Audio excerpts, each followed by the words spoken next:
jiital ci nuyoo bi sunu inspecteur bii toog waaye di nuyu aussi le vice-président muy sunu mag di sunu xarit grand Maysa Ndiaye gis naa ko fi waaye CDG aussi sunu papa Serif Diaw maa ngi koy nuyu grand bi Ablaye Pouy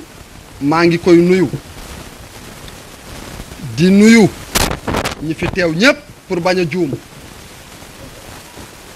di nuyu aussi promoteurs yi fi nekk waaye di nuyu aussi suñu mbër yi nga xam ne ñu ci bari xaw naa leen a xàmmee ñenn ñi xam naa leen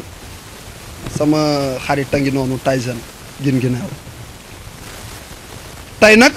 mouvement les vainqueurs moo fi ñëw ci turu président bi Mouhamed Ndiaye kon ñu ngi fas yéene wax ci ay kàddoom en tant que chargé du protocole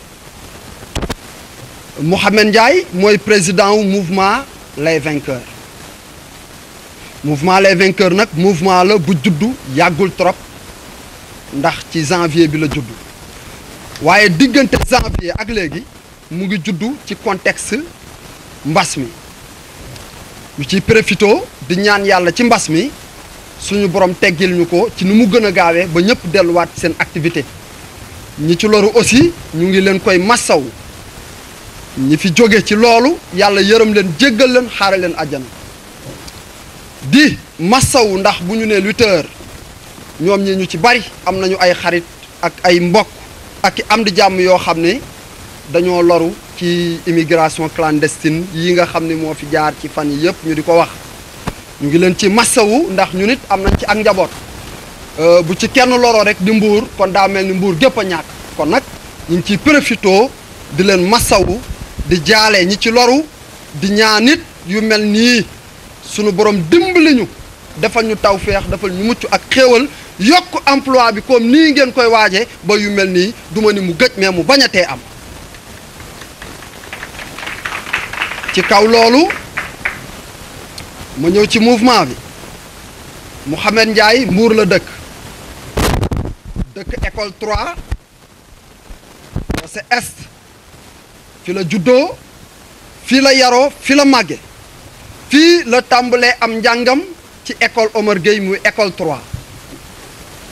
doomi Mor Ndiaye la ak soxna Ndey Mbeng mais nag di sëtu Njanja Diop ci école 3 nga xam ne Mbour kenn dootu ko présenté ndax maamam jëf na fi lu ne ci ay teraanga ak ci lu rafet ànd koog mbooloo mi ànd koog Mbour gépp jóge école 3 jàll cycle secondaire dem lycée Demba Diop jóge fi dem université Cheikh Anta Diop bu Ndakaaru yàlla dimbali ko lépp lu mat a jàng ci université bi jàng na ko dem na ENA yàlla suturaal na ko ci officiel A yi la bokk mooy ñi nga xam ne tey buñ doon wax ne ñii ñoo dàq jàng Sénégal moom ci groupe boobu lay bokk yàlla dimbali ko jaar na ministère du commerce waaye actuellement yàlla da koo dimbali mu yokkaat am jàngam fii may wax ak yéen inspecteur du trésor waaye di payeur communal di servir ca Ndar kooku nag di doomi Mbuur yàlla dimbali ko mu ànd ak ñu baree bari ci jeune cadre yi nga xam ne ku ci nekk ci ñoom yàlla dimbali na ko ay atam bariwul amul sax 50 ans ku mel ni mën nañ cee citer benn ndax temps bi di ko maye muy ku ñuy wax Siri Ndiaye di inspecteur des impôts moom it mi ngi servir ca Dakar ak ay lieutenant de douane ak ñu nekk ministère de l'éducation ak ñoo xam ne ñu ngi ministère du commerce ak ñu baree bari te ñoom ñëpp di ay jeunes yu engagé wu loolu nag ñu ciy profitoo di ci lancer rek turu mouvement bi ak tamit yéene Mouhamed Ndiaye ci biir Mbour bi ci jiitu mooy ku ne xam na situation Mbour ni mu dem loolu tax na moom mu jël engagement ni man yàlla suturaal na ma teraanga ju ma ta am ci àddina yàlla defal na ma ko am naa ko ba di ko defal nit ñi di leen ko terale kon nag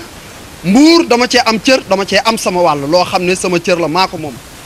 su dee nag dañuy ñëw ay weekend ak ñibbi di seetaan Mbour muy demee nii loolu ngor mayewu ko ndax ñun Mbour defal nañu lu ne état du Sénégal defal nañu lu ne fayal nañu suñuy jàng di ñu jox ay bourse di ñu dimbali defal nañu lu ne li ñu warloog ñun lépp def nañ ko ba lépp mat kon nag waratuñoo dem rek di lekk suñuy ginaar tabax suñuy kër gaare suñuy oto fàtte Mbour loolu nag tax na def na engagement politique am wàcc na ci biir langue politique gi te yàlla dogal na incha allahu taala bu fekkee ni maire yi jàpp nañ ko ci date bi ñu wax moom dina bokk ci ñuy laaj dëkk bi loolu nag daa matoon ñu leeral ko ci biir loolu it ñu fekk fi ñuy wax lu mel nii pour jeexal pour bañ a guddal moom yàlla dafa dogal mouvement am ci ñaar yi la reposé wu muy social ak développement ah ku wax emploi wax nga social mais aussi wax nga développement surtout pour la jeunesse de Mbour particulièrement les lutteurs ici présents ndax ñoom ñii man am na ku may àndal ñu koy wax Mandoumbe Diop promoteur de lutte la ñu ngi mujjee tëgg suñu làmb Pathiam ak Ousmane Gandigal ah loolu nag li taxoon ñu def ko lu mel nii dafa tax kon nag suñu gisee lu mel nii na leen wóor ni incha allahu taala président ñi mu yabal dañ ko présenté moo tax bugguma jël temps di ko présenté waat waaye na leen wóor ni lii ñu fekkee dara du ci ump président ndax ci lii lay yëngu dina ci dugal loxoom dina ci dugal xam-xamam dina leen gunge te dina ànd ak yéen lépp lu ngeen di def bu leen ko ñor na ngeen ko woo na ngeen ko seet si te du ko xaar dina jóg fekk si leen te dina ànd ak yéen ci lii te dina ci tàbbal loxoom kon nag pour terminer nu beral kenn ci ñun ndax nag day ci ñun conseiller waaye di sunu papa di sunu lépp am ci mouvement bi yéene ak yërmande ba def teraanga ju mel ni kon particulièrement dañ koy beral ngërëm muy sunu papa Serif Diaw mi ngi nii toog kon nag ñu ngi remercier ñëpp di ñaan lii ngeen sumb yàlla na ci yàlla teg loxo doxalal ko boppam ndax yàlla lu mu téyel boppam yàq xaju ci kon yàlla bu mu yàqu yàlla na doon mbir muy dem dégg naa ci it koo xam ne fu ma ko dégg ci mbir sama xel mën na caa dal ndax ragal féete day xañ a wërsëg muy ki ñuy wax Bamba mooy ki ñuy wax Bamba mooy